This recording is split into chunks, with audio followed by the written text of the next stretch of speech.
Hello, everyone. Give me just a minute to let some eyeballs filter in, and then we'll get started.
Hello, Waffles and Squire. Good to see you all. Thanks for tuning in to hang out here with us on a wonderful Sunday afternoon.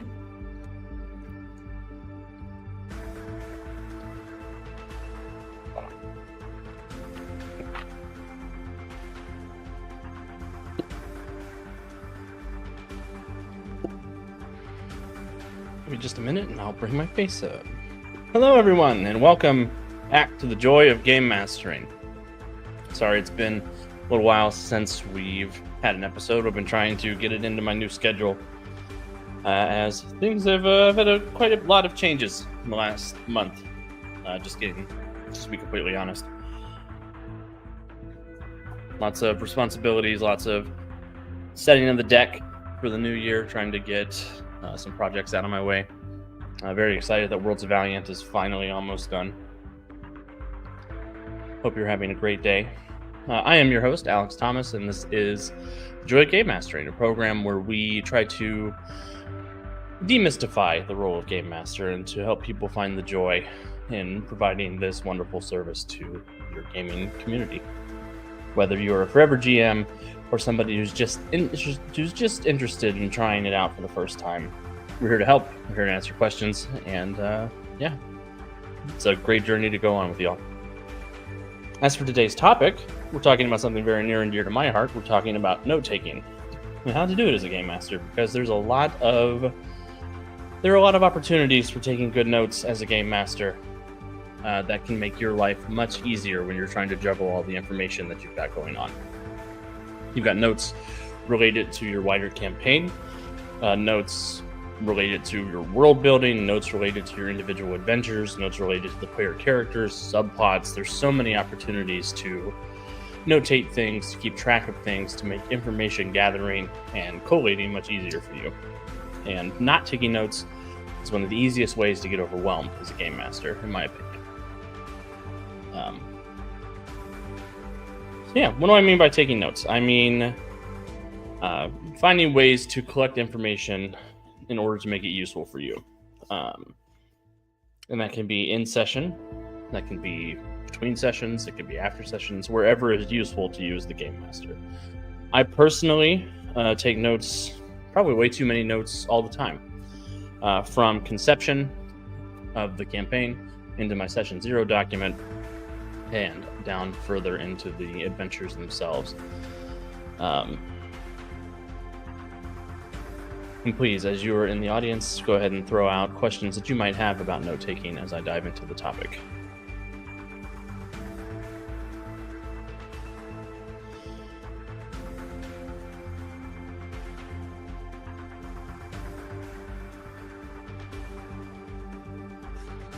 As for how I take my notes, I'll just start sort of big picture, work my way in. So starting with world building and session 0 generation, moving into campaign creation, and then down into adventures. So generally all of my games start as a 1 to 2 sentence elevator pitch. This is something that makes it easy to tell potential players what kind of story I want us to tell together. It makes it easy for me to sell the game to make it exciting for people who want to sign up and play. This can be from a one-shot perspective to an ongoing campaign perspective, either way. Squire says, my main problem is finding a point to take notes during a game that doesn't break the flow. That is probably the hardest part about the micro level notes where you're in the game session. You don't want to stop what you're doing to write down something. What I think is helpful to me anyway, is I keep a big stack of index cards behind my screen or on my desk when I'm running online. And I don't take long notes, but when I have a moment in the game, like if I ask everybody to roll for initiative and they're focusing on rolling something, I'll jot down a quick sentence real quick. Or if a situation comes up where a player asks me a question and I don't know if I know the answer to that right away, I'll ask them to make a dice roll, and while they're rolling, I'll jot down a quick note before I get the result of their roll. And these notes can be something as simple as, for the game I ran this weekend, I wrote down a note at one point that just said there's 50 tons of cargo and it is blackmail material. I wrote down the 50 tons because I knew that the group's telekinetic could lift 50 tons, so that would be something that they would be able to take with them. That way, if I got the question in the moment from the players, can I pick this up? I would know the answer to that question. I wrote down a note that Europa is alive because there was a telepath who was able to pick up on the moon's sort of psychic waves. I didn't say what that was important about, but I knew it would be important in a future storyline, so I wrote that down just as a quick primer. And finding little one sentence or less notes that are useful for you, that is the real trick. Coming up with, why do I need to remember this? What is important about this?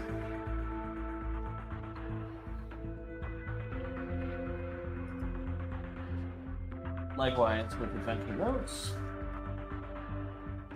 If I know I'm going into an adventure session, I will take 2 pieces of paper, and that will be where I put all of my notes for the session.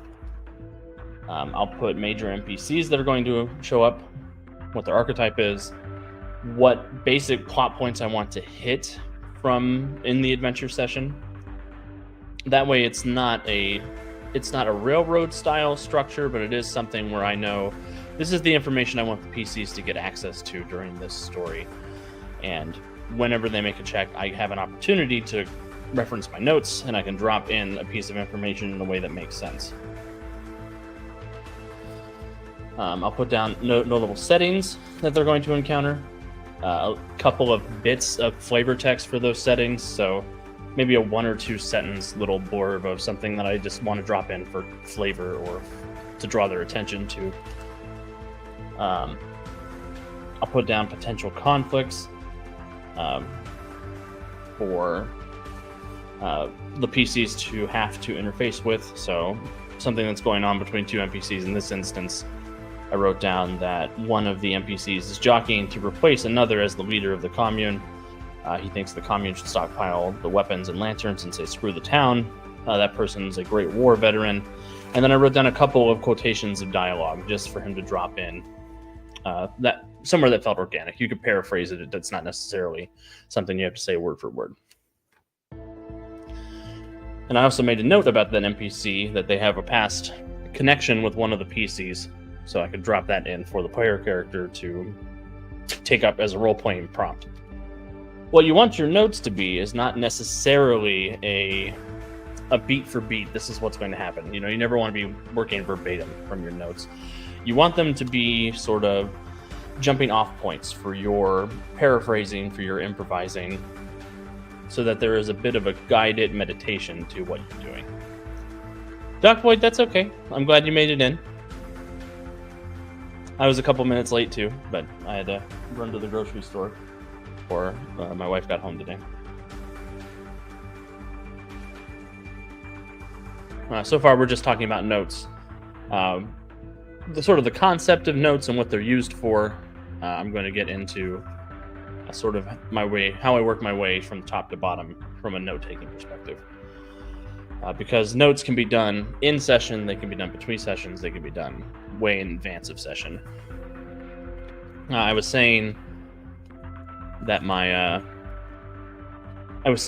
general process begins with an elevator pitch for a story. So, for instance, if I'm running a campaign, I'll boil it down to a 1 to 2 sentence idea. Let me grab one of those real quick. And this is a document I call the primer.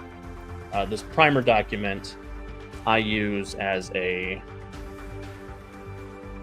general way of getting a vibe for the player characters. I'll pull one of these up for us to review.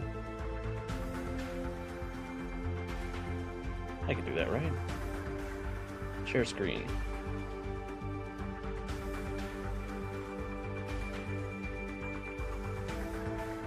So, for instance, here, let me zoom that in because that's real small.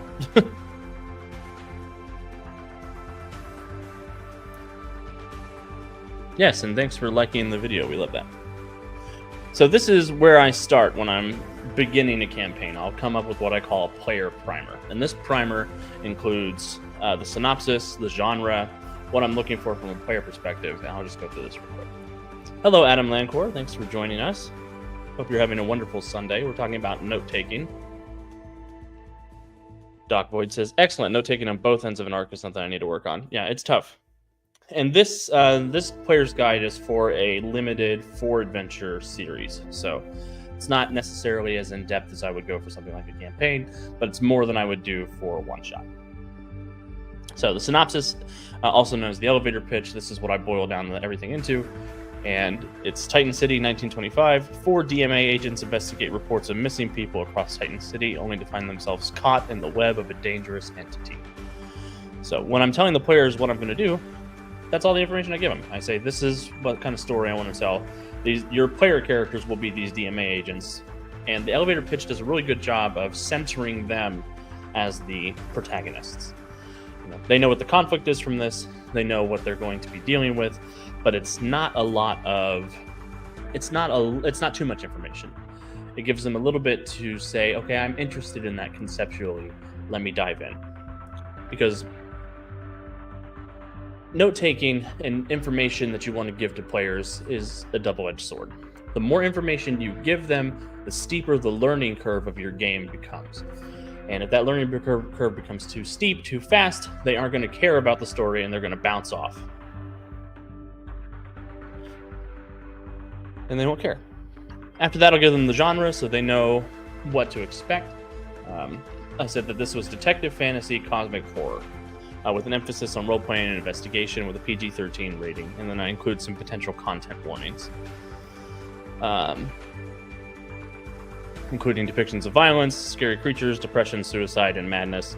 Your heroes are drawn into this web of despair because each of you have lost something. So grief and loss are going to be a big theme I want to explore with their backstories and the situation in which they find themselves. This is the first public-facing Titan City product that's going to address the relationship between human perception and reality and how powerful emotions like grief and loss combined with imagination can lead to some truly frightening changes in reality. That means it's likely going to be a little weird and ethereal compared to some of the things of the past, and it's going to have slightly more serious tone than I usually GM with. I know these players, so they have experience with me. This is me setting expectations, and it's just giving an idea for them that, there's going to be some heavy stuff in here. If that's not something you want to engage with as a player, that's totally fine, but maybe this story isn't for you. And we find somebody else who is interested in grappling with that from a roleplay perspective. It also lets them know that I'm going to be a little more serious than usual because I do come off as jokey. I do come off as, blasé, and I'm here for the rule of cool and all that stuff. I'm just letting them know that this isn't the kind of story where I'm going to be necessarily cracking jokes all the time or taking the opportunity to lighten the tone when it comes up. I'll also include inspirations under here so that they have ideas of what other media I might be drawing information from. Alan Wake the video game, the From television series, Twin Peaks, The Twilight Zone, Magnus Archives podcast, and Limbo the video game. So I give them my general information about safety. I use the red, yellow, green card technique. We're not talking about safety tools right now, but that's a really good one if you're not used to it. Then I'll give them a little bit of setting information. They know what Titan City is, but I put that in there. But the majority of the story will be told within a sort of pocket dimension / strange town near Titan City called Dustbrook. The creation of this town and means of escaping it are two of the central mysteries of the story I'm writing, but I can say for you players that it's a timeless place that runs on a sort of nightmare logic. By day, people trapped in Dustbrook try to eke out some kind of living and search for a way to escape, but nighttime belongs to the monsters that live in the woods outside the village. One of you might even be a current resident of the village to help guide the other players through the first session there. And then some noteworthy NPCs, but I also include that some of these NPCs might be their player characters. These are just noteworthy citizens of Dustbrook. And one of the players did wind up deciding to be the marshal, a cowboy who got stuck here in 1890, sort of been the de facto leader of the citizenship. Some other characters who might show up. And then if I'm using any special rules, I'll pop those in there. This particular story, I'm using a unique defense mechanic for the villains in the story, where they are shrouded in darkness that must be melted off by some sort of light source before they can do physical damage to them. So sort of a double track damage system in Mutants Masterminds that doesn't usually show up. Hey RC, good to see you. So any special rules, anything like that. Problem powers is a section I'll list out where if your character has these powers, it might minimize some of the threats we're dealing with. Who the characters are, what my expectations for how they're built. These are power level 5, built with 75 power points. And then there were some character archetypes I was hoping would inspire the characters related to the theme of loss. Each of these concepts is a stage of grief, where the character would start at the story and will hopefully be the thing they heal from during the experience of the game. And that was denial with the buttoned-up professional, anger with the avenging angel, bargaining with the dealmaker, and depression with the bitter nihilist. So, just sort of a general big document that I use to take down my thoughts about what I want the storytelling to be, and to open up a discussion between the two of them, between the 4 players and myself. So, just to give an idea of what a pre-game sort of note packet would look like for me. RC says I can only drop for a moment because I'm getting ready to run some errands, but I wanted to say hi. Definitely going to watch the VOD because I need to get better at notes. Well, I hope it helps, RC. Now, I'll take that packet of information and I'll go off to my GM corner and I'll start boiling it down to, I'll look at areas that I need to expand for myself. The information that you're trying to provide with the players and trying to provide with your future self is going to vary. You as the GM, there's sort of an iceberg aspect to it, where the players are going to see the tip of the information, but there might be a ton more information that you have to know underneath that level in order to tell the story correctly and to keep things logically consistent in the story that you're telling. Knowing the difference between what information is for them and what information is for you is one of the harder parts of developing this sort of outline for your story. And we could probably get into that with world building and campaign building as a bigger video of our own. But from a note-taking perspective, what you need to do is look into what are the recurring proper nouns in the outline. Dustbrook is one of them, and the one that I did there. So I have to make a section about Dustbrook in my notes. From how many people live here, what are the rules of this place. Since I said it runs on nightmare logic, that means there is some sort of inherent consistency to what we're talking about. How do I codify that? And what of that information do the players know, and what of that information can the players learn through investigation? And it's all about making detailed descriptions there. I'm a big fan of color coordinating or color coding, things like that. And I'm a big fan of index cards and big cork boards with yarn that pass from note card to note card. You'll ask yourself questions like, what is the origin point of this town? Why are these people trapped here? What keeps them from just leaving the area? And coming up with answers to those questions. The biggest part of note-taking for me is asking questions and then answering them. Not in a way that the players will always know, but being able to answer questions as an unbiased moderator of the universe as the Game Master is important.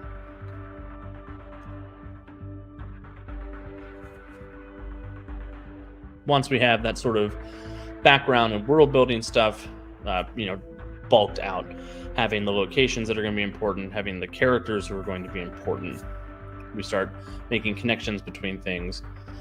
Then we look at how many stories we're going to tell in this world.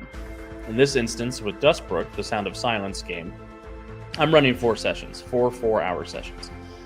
So I know that the first session is going to be very much, here's where you are, getting the PCs trapped in Dustbrook, and introducing them to how it works. So in my mind, as I'm bulking out these adventures, the first adventure is going to involve their transport to this place. And then in order to get them invested and get them in the water, you need to come up with an interesting hook when they get there. In my mind, that is they arrive at night and they get attacked by the creatures who come out of the woods. They manage to survive that attack thanks to the help of some of the locals, and then they're in town. And now that they've had this sort of fight to get, to establish the stakes, to get them in the mood, to get them invested in this place, now we could start giving them some information. They could start meeting the major forces of the group, the major NPCs of the village, and introducing the central conflict, which is, we're trapped here, how do we get out? So that first session is pretty blocked in there. Conceptually, you've got introduction to the characters, transport to Dustbrook, fight with the creatures, meet the villagers. Those are your 4 big plot points for that first session. And there's flexibility with how that works out timing wise. It's probably 30 minutes to introduce the characters, an hour and a half for the fight, an hour to an hour and a half for the fight, and then the remainder of the session is going to be dedicated to meeting the major players, getting medical treatment, being introduced to the town, so that when you get into the next episode, they've had a chance to meet everybody. They've had a chance. Now they have to decide what side they're going to take. Are there people they're going to join up with in Dustbrook? Are they going to try to get out on their own? And making notes for yourself as to how each of those plot points look. And I usually dedicate an index card to each session just to get that idea. So the first session, I'll write down those 4 points. Introduction of the characters, transportation, fight, introduction to NPCs. Then the second index card would have picking sides as the first point, where the NPCs they've met are going to make a request to the player characters to say, hey, this is my idea of how we get out of here, or this is my idea of why we can't get out of here, and we need to convince everybody to hunker down, basically, just to give up on this dream. And then each of those factions would have tasks that the players would need to do. They'd have requests like, please go find my sister who went missing in the woods last night when you arrived, or whatever that looks like from a plot point perspective for those factions. This would culminate at the end of this episode, since we're at the midpoint, with some kind of big stakes. Their source of light goes out.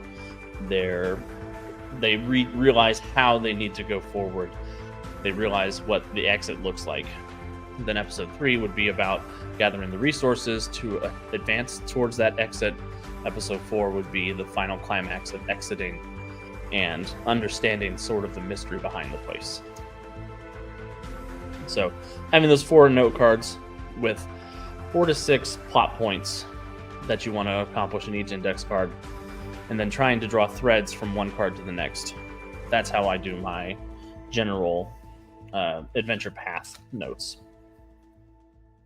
For adventure notes themselves, the session notes, I talked about this a little bit ago, but I'll take that index card and I'll blow it out into a 2-page document, basically fleshing things out. And any NPC that's mentioned on the index card gets a little bit of a section just to say who they are and what they want, because that is ultimately, from a gameplay perspective, that is what the PCs need to know. They need to know who the NPC is and what they want, and why they can't have it, or why the PCs are the only people who can help them get it.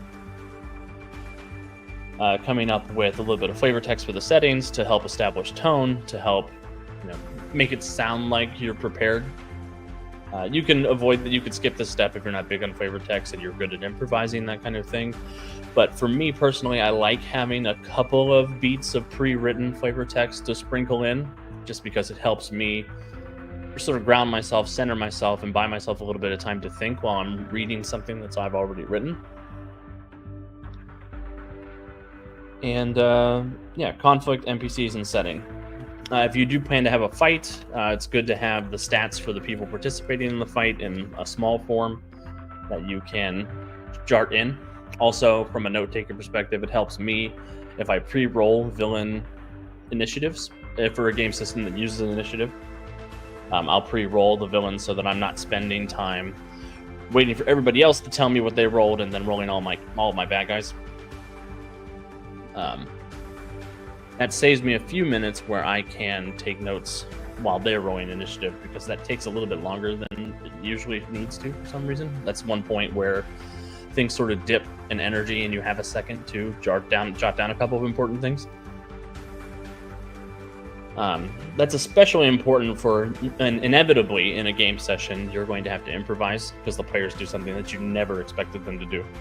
So it gives you a moment to stop and collect yourself and figure out, okay, I thought this was going to happen, then they did this, and then I improvised this way, so I need to cross this out real quick and jot down what changed.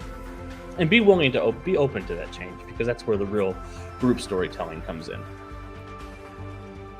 At the end of each session, I'll take time after the session's over, I'll ask the players, hey, how are we all feeling? Was that too much? Was that, is there anything you guys like to see more of, like to see less of? And I'll jot that down in my notes.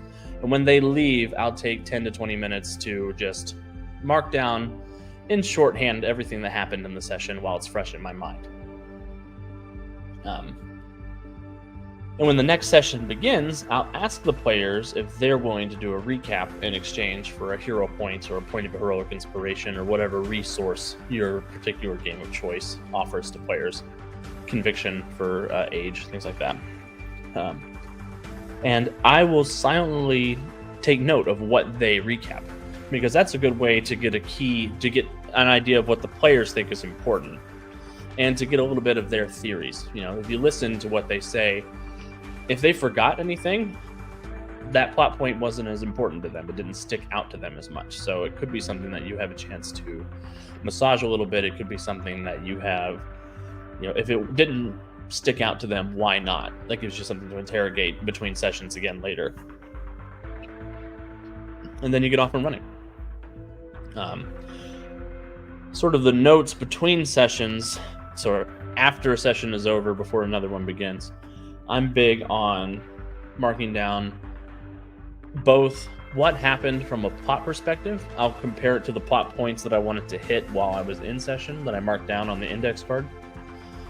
I'll check off those things that did get finished. If something didn't get hit, I'll figure out, is it something that we need to address and therefore I need to find some way to work it into the next adventure?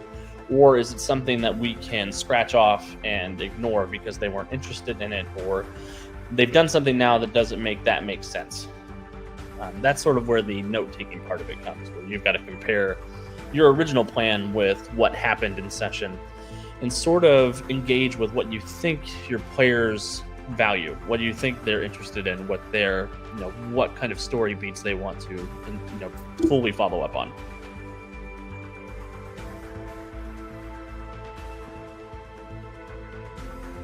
And yeah, I think that's big picture, that's middle picture, and that's small picture. Do we have any questions about notes?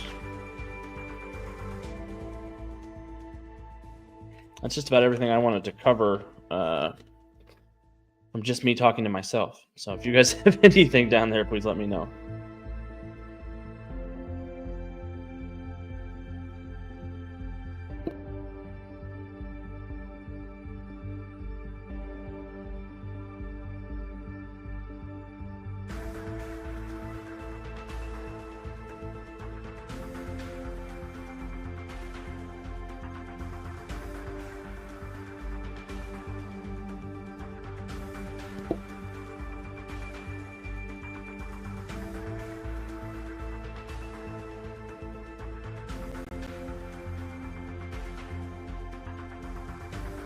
Squire says, I never really thought about finding spots where I could take notes before.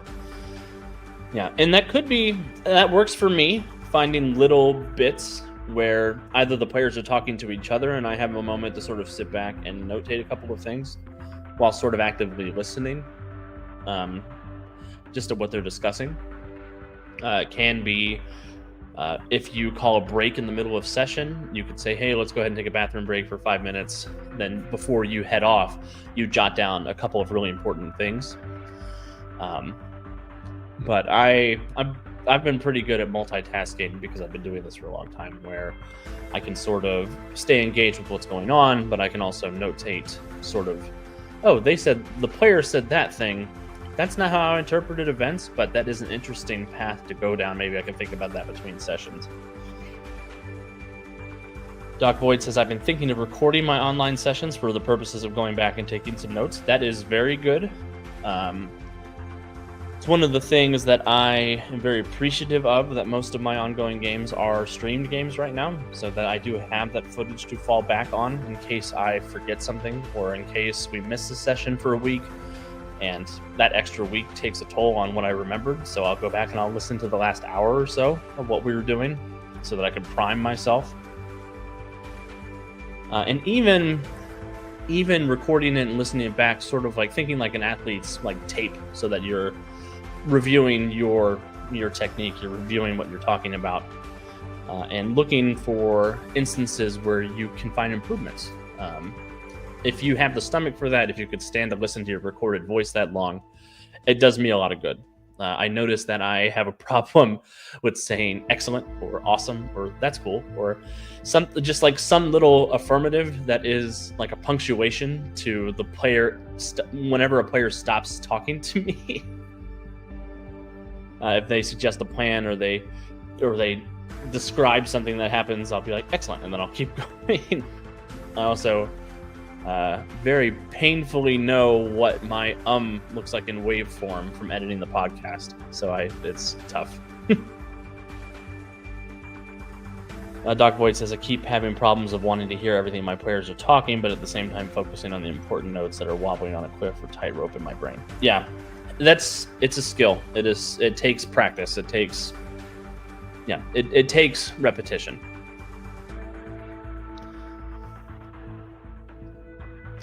Yes, Dr. Void, please record with the permission of your group. That's always important to get. Yeah, if you go back and listen to any of the Green Ronin live actual plays, you'll notice that thing I'm talking about where I'm like, excellent. It kills me. I've been editing our podcast lately.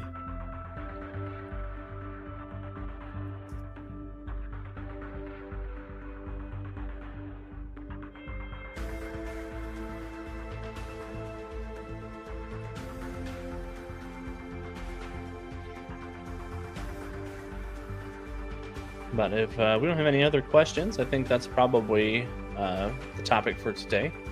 We'll be back again next Sunday. Doc Void says one of them already has a stream she's a part of on Twitch. Oh, that's cool. I love streaming games. I think they're neat.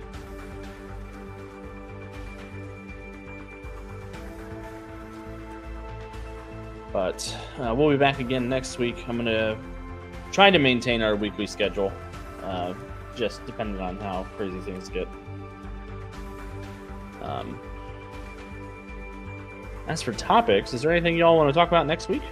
Anything that seems pressing? I have some convention one-shots I need to start writing. I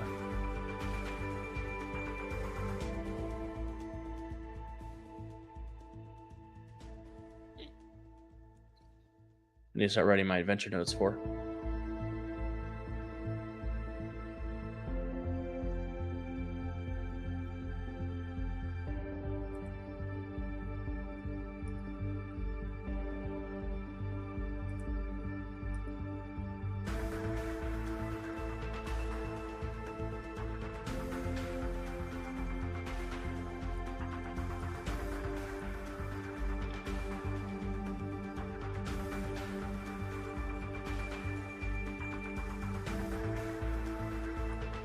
Awesome. Actually, I have a really cool one shot that I want to talk through, so we'll talk about that. It's about. So the name of the adventure is The Day Krypton Stood Still, and it is about the super family having to travel to the destruction of Krypton in order to find something to save Earth. So it's gonna be a really fun game. I've got that one, and I've got a Guardians of the Galaxy game I'm working on called Accentuate the Positive, which is it's really fun. Deals with them going to the negative zone to deal with Blastar. Doc Voice says, or coming up with NPCs on the fly, unless you already did that one. I don't think I've done that one.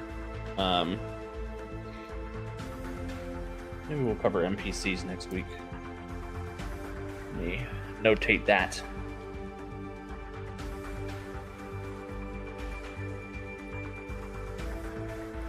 You gotta accentuate the positive, eliminate the negative. Latch on to the affirmative, don't mess a mystery in between.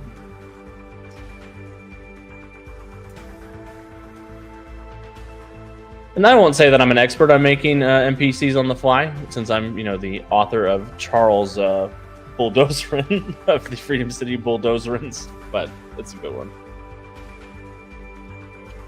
Cool. Well, we'll deal with NPCs next time. And then we'll talk about one-shots the time after that. I'll make notes. All right. With that, I think that is everything. We'll be back again tomorrow with the with Mutants Masterminds Monday. We'll be talking about the cosplay ability of some of the creations of the Atomic Think Tank. So we have a whole bunch of Aegis Files characters that you guys have created. We're going to see how easy they would be to cosplay. So very excited about that. Thursday, we'll be back with ThursdAGE. And if you're interested in more of me, I'll be back on Wednesday over at twitch.tv/Untold Stories Project for Freedom Be Dark in the Multiverse of the Master Mage as we continue our delve into the Batman Beyond universe. So it just ran into the Bruce Wayne Who Laughs, so we'll see how that goes. Other than that, thank you everybody, and hope you have a great rest of your weekend. I'll see you soon.